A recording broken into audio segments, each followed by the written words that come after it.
My father, when I was 20 years old, and he came by my bedroom one day and he just said, hey, why don't you think about maybe going out in the kitchen, maybe learn how to cook. That was like asking me to go to Mars. Only a father knows what's inside their kids. And they plant that seed and they can see it, but the children can't see it sometimes. I didn't know I had that gift inside me, and it was like, wow.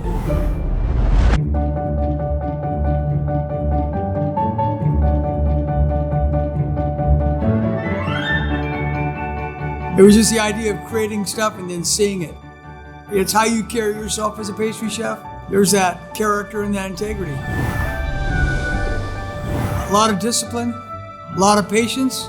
There's always going to be somebody better than you. It wasn't about copying recipes and going out of book. It's whatever's in your freezer, making up as a new French pastry or something, and get really creative. It's edible art, and it's very, very rewarding. It can be very demanding, but everybody is working really hard, on point, talking, what can we do for this? Anything I can do, what can we do? We can try this. And they're all supporting each other. We just have a ball here in the bake shop. Lots and lots of great memories. My name is Joe Hickel, born and raised in Anchorage. I've been employed here at the Hotel Captain Cook for 46 years as a pastry chef.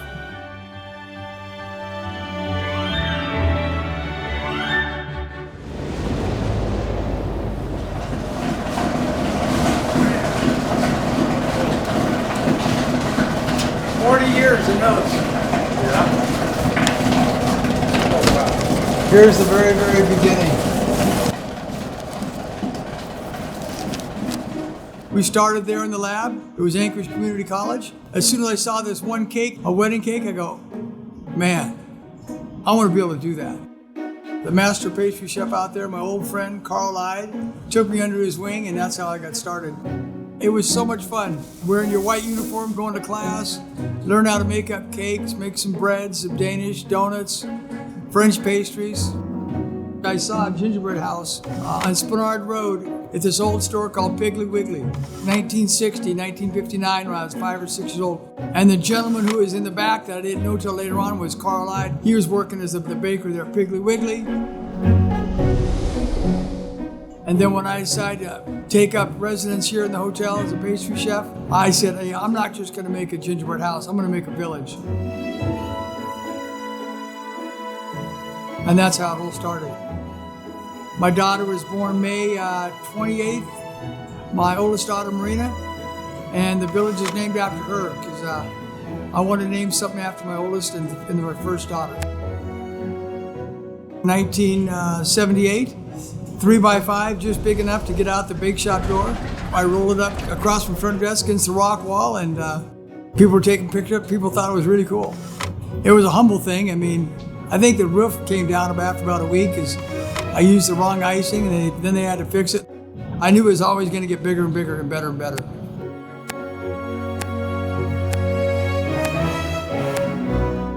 That's what happens in life, that you go on and try something else until everything works. It was just a tradition that got started in 1978. I didn't know how far it was going to go. Well, it's been so personal for so many people for 45 years. They just look at it and they go, well, Christmas is starting, the village is coming up. It's very unique to Anchorage, but this is the end for this village. Am I sad? A little bit.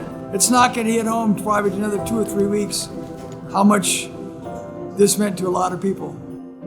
This is what God gave me. He gave me this in me. This is what I do. It's just, I love making a village. It brings tears to my eyes because I get to create a custom scene. This has been my life. It's my DNA for 45 years. And I love creating those scenes. Man, it's just, you look at the scene, then you go, wow, that thing really comes alive. All the names, the houses are friends of mine and family members.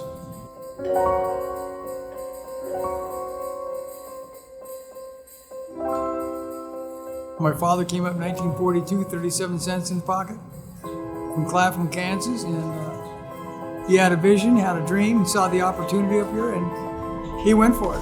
Married my mom up here. She was born here in Anchorage. Alaska was shaken by the greatest earthquake ever recorded on the North American continent. He built the Captain Cook in 1965, right after the earthquake. And then he built Tower 2 in 72 and Tower 3 in, I think, in 79 or 77. He was governor twice, 1966, and then he was called away after 2 years. The Secretary of Interior is an office that traditionally has gone to the West. Housekeeper answered the phone. It was the White House. And Richard Nixon wanted to know if he'd like to see my father be nominated as Secretary of Interior. But in selecting Wally Hickel from the state of Alaska, the biggest state and the most western of all of our states, I did so not only because he was from the West, but for other considerations. Man, what a run that was. What a ride. 15 years old, you get to go to the White House and go have Sunday brunch.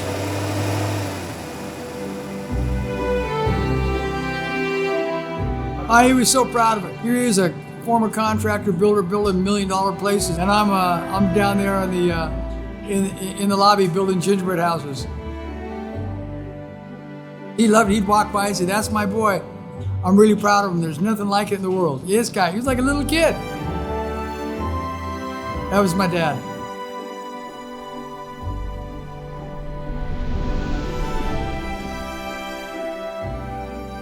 I'm gonna miss creating with my hands. I was always busy doing that, either in pastry or especially the village.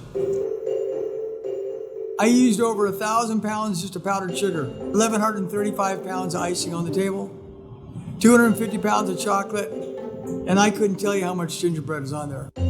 I think there's close to 50 or 51 houses. It's really fun to do because you get to create each scene.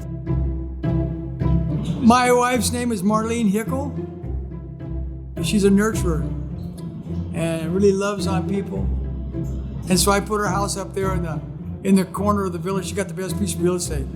Oh, it's pretty, man. Gets to look out over the view. Some people came by and said, "Man, I like to be able to put myself in that village and just walk around." I go, "Yeah, that's why I do it." It creates that imagination. There's one of my favorite scenes under the bridge called Winter Park. You walking through Winter Park, under the bridge, man, they're ice skating, they're having a snowball fight, there's tobogganers coming down from those chalets up on the top of the hill. Are you kidding me?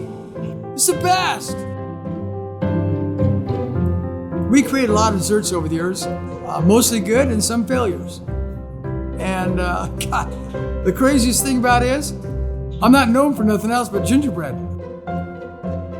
No, I'm not gonna change my mind. I'm done with this, right? This is a chapter of my life.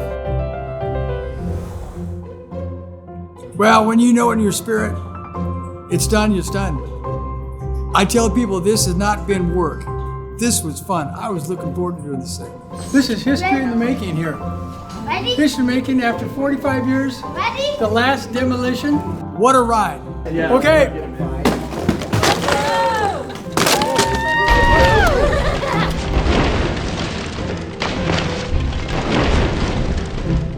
What a ride I've had, man. It has been a ball. God, yeah, what a run. It's a small town. It was a great opportunity my mom and dad gave me. So yeah, I'm very thankful. I'm a very blessed boy. Yeah.